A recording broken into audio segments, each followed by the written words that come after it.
ٹھیک ہے, آپ فرمائیے. بھائی صاحب بھی آئے ہوئے آج ماشاء اللہ. حضور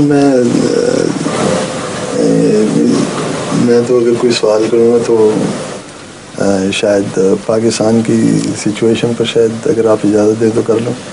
وہاں پر آج کل اتنی یہ سیاستدان ہے نا تمہارے مشہور بڑے ان کے پاکستان کے سیاستدانوں سے تعلقات ہیں, اور کسی زمانے میں یہاں بڑے بڑے عہدے بھی سنبھالے رہے. پھر ہم نے ان کو کھینچ کے جماعتی خدمت میں لے لیا. اس وقت سے بیچارے پھر وہ دو کیا ہوتے ہیں وہ جو گھونٹ دوندے ہو جاتے ہیں نا جیسا, تو اب یہ دوندے سیاستدان ہیں. سنائیے. آج ہی میں صبح سن رائز ریڈیو کی خبر سن رہا تھا کہ 61 آدمی 1 دسمبر سے کراچی میں ہی صرف قتل ہو چکے ہیں. پھر آج بھی اس قسم کی خبریں ہر روز آ رہی ہیں. تو میں حضور کا خطبہ تھا کوئی چند ہفتے پہلے, حضور نے فرمایا تھا کہ دیکھو تم اس قسم کی حرکتیں کر رہے ہو, ظلم ہے. احمدیوں کو بھی انہوں نے قتل کیا, مساجد مسمار کر رہے ہو, تو اگر تم باز نہیں ہوگے تو خدا تعالیٰ تمہاری جواب طلبی کرے گا. تو کیا میں یہ سوچنے میں حق بجانب ہوں کہ یہ حضور کے ارشادات کے مطابق جو اس میں زیادتی پیدا ہوئی ہے یہ اسی کا نتیجہ ہے؟ آپ کو شاید یاد نہیں رہا کہ بہت شروع میں ہی جب میں یہاں آیا تھا, ان دنوں میں 1-2 سال کے اندر کی بات ہے کہ میں نے وہ کشفی طور پر 10 جمعہ کا فرائیڈے دا 10 دیکھا تھا, اور وہ دیکھا تھا کہ وہ یوں چمکتا ہے اور بجھتا ہے, چمکتا ہے بجھتا ہے, جس سے اس کی تکرار کی طرف اشارہ معلوم ہوتا تھا. بار بار فرائیڈے دا 10 کو کچھ ہوگا. اور اسی سال پہلا فرائیڈے دا 10 آیا جو رمضان کے مہینے میں تھا, اور ایک ایسا طوفان کراچی کی طرف چل پڑا جس کی 80 فٹ اونچی لہریں تھیں, اور جو اتنا قریب آ گیا تھا کراچی کے کہ تمام انتظامیہ نے اعلان شروع کر دیے کہ نکلو اور بھاگو یہاں سے, کیونکہ کوئی ہمارے پاس ذریعہ نہیں ہے اس شہر کو بچانے کے لیے. اور اس کے بعد جو افراتفری پڑی ہے, کس طرح پیٹرول پمپوں پہ جیم ہو گئے ساری یہ رستے, لیکن اللہ تعالیٰ نے فضل فرمایا اور وہ ایک وارننگ ہو کر وہ معاملہ رک گیا. اور پھر انہی دنوں میں اس میں طوفان اٹھا ایک صوبہ سرحد میں ایک خاص کوئی زلزلہ آیا تھا, یہ کیا تکلیف پہنچی تھی جو سوات وغیرہ کی طرف, ہاں اس طرف بہت شور پڑا, بہت تباہی آئی تھی. اور عین جمعے کے دن وہی ہوا واقعہ, ایک جنوب کی انتہا میں ایک شمال کی انتہا میں. اس کے بعد اگلے خطبے میں میں نے اسی مضمون پر تفصیل سے روشنی ڈالی ہے, آپ اگر دوبارہ سنیں تو آپ حیران ہو جائیں گے. اسے میں نے کہا تھا کہ یہ اللہ تعالیٰ کی طرف سے, کیونکہ جب یہ ہو رہا تھا تو رات اس وقت ہم یہاں تہجد کے وقت یہ دعا کر رہے تھے کہ آج جمعہ ہے, اللہ تعالیٰ بچا لے قوم کو. ہم عجیب باتیں تھیں, نشان پورا کرنے کو ہونے کو بھی دل چاہتا تھا اور قوم کے بچانے کو بھی دل چاہتا تھا. ایسے تضاد میں انسان اس وقت مبتلا ہوتا ہے, اور انصاف کا اور وفا کا قوم سے تقاضا یہ ہے کہ یہ دعا ضرور کرے, خواہ اشتباہ کسی کو ہوتا پھرے, اللہ تعالیٰ کی بات تو ہے وہ تو وہی جانتا کیسے پوری کرنی ہے. چنانچہ دوسرے دن صبح یہ خبریں آئیں, اور وہ اتنا یقین تھا سب کو کہ ہمارے سارے گھر, اس میں عزیزہ نصرت نچھو جن کو ہم کہتے ہیں, بی بی امت الباسط کی بیٹی, وہ بھی ان دنوں ہمارے پاس تھی. تو وہ بھی رات جاگی رہی کہ دیکھتے ہیں اب کیا ہوتا ہے. میں کہتے دیکھو نا یہ کوئی ایسی بات نہیں ہے کہ تماشا دیکھنا ہو, استغفار کرو, دعائیں کرو. چنانچہ صبح یہ خبر آ گئی. اب اس کو کون کہہ سکتا ہے اتفاقی حادثہ ہے. اس کے نتیجے میں نے اگلے خطبے میں سمجھایا کہ خدا تعالیٰ کی طرف سے یہ بڑی سخت ایک وارننگ ہے, ایک انتباہ ہے, اور آئندہ اگر تم لوگوں نے باز نہیں آئے تو تمہاری تباہی شمال اور جنوب دونوں طرف سے شروع ہوگی, اور دونوں طرف طوفان اٹھیں گے. اب اس دور میں آپ کو کراچی تو نظر آیا ہے, وہ سوات میں جو واقعہ گزر گیا وہ نظر نہیں آیا. وہی علاقہ ہے جہاں سے پہلے وہ اس زمانے میں وارننگ شروع ہوئی تھی, اور وہیں اب اس سے بڑھ کر یہ آ گئی ہے. اور اس کے بعد بیچ کے خطبوں میں نے یوم تغابن کے حوالے سے جو سورہ تغابن کی آیات ہیں، آواز یہ پیغام دیا تھا کہ تم لوگوں کے ساتھ یہ ہوگا جس طرح جماعت کا کوئی آدمی جو مظلوم ہوتا ہے، گورنمنٹ اس کی مدد کو نہیں آتی، دوسرے لوگ مدد کو نہیں آتے. تو سورہ تغابن سے مجھے معلوم ہوتا ہے کہ جب یہ بیماری قوم میں ہو جائے، معصوموں پر ظلم ہو اور ان کی مدد کی آواز نہ سنی جائے، تو ساری قوم ایک دوسرے کو پکارے گی اور مدد نہیں آئے گی. اور بین ہی یہی سرخیاں اخباروں میں لگ گئیں، بلکہ جو تکبیر تھا اخبار اس میں بھی یہی سرخیاں لگی ہوئی تھیں، پکارو کس کو پکارو، کوئی سننے کو نہیں آتا، کوئی مدد کو نہیں آ رہا. تو ایک ایک لفظ جو قرآن کریم سے مفہوم میں سمجھا، اس کا ایک ایک لفظ پورا ہوا ہے اور ہو رہا ہے. اور ابھی بھی ان کو اگر سمجھ نہ آئے تو پھر کس طرح کوئی سمجھا سکتا ہے؟ اتنا اچھا خوبصورت ملک، اتنا صلاحیتوں سے بھرا ہوا ملک ان لوگوں نے اس طرح ضائع کیا ہے کہ یعنی اس کی تقدیر پہ رونا آتا ہے. اور کیا حکومت، کیا اپوزیشن، ایک دوسرے پر الزامات، فسادات ہو رہے ہیں اسمبلیوں میں. ایسے لوگ ہیں اسمبلیوں میں جن کی آپس کی لڑائیاں، ان کی تصویریں دیکھے تو آدمی سوچ بھی نہیں سکتا کہ ایسے لوگ بھی اسمبلی میں پہنچ سکتے ہیں. لیکن ساری قوم کا آبا بگڑ گیا ہے. بنیادی وجہ وہی ملا کی ہے.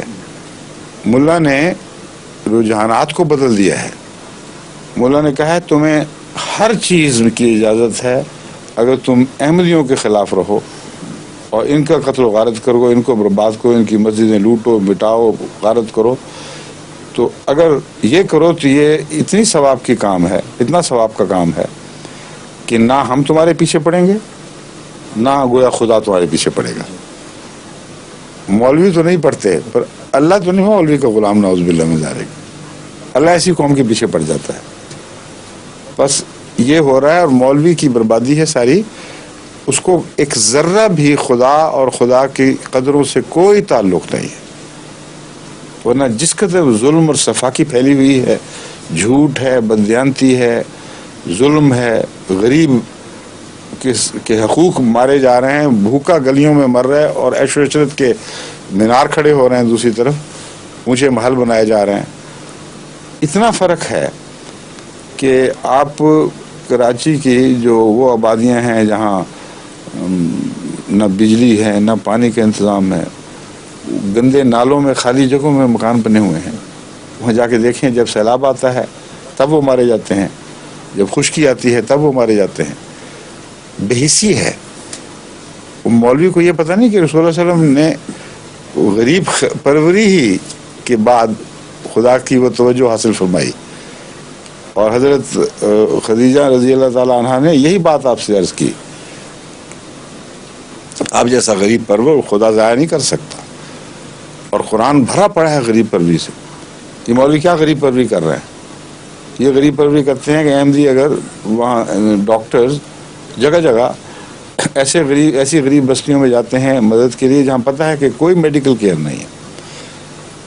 وہ ایک دن ہو گیا، 2 دن، بڑے ذوق شوق سے لوگ آتے ہیں اور کوئی تبلیغ نہیں ہو رہی ہوتی، صرف علاج کرتے ہیں، غریب کی ہمدردی کرتے ہیں.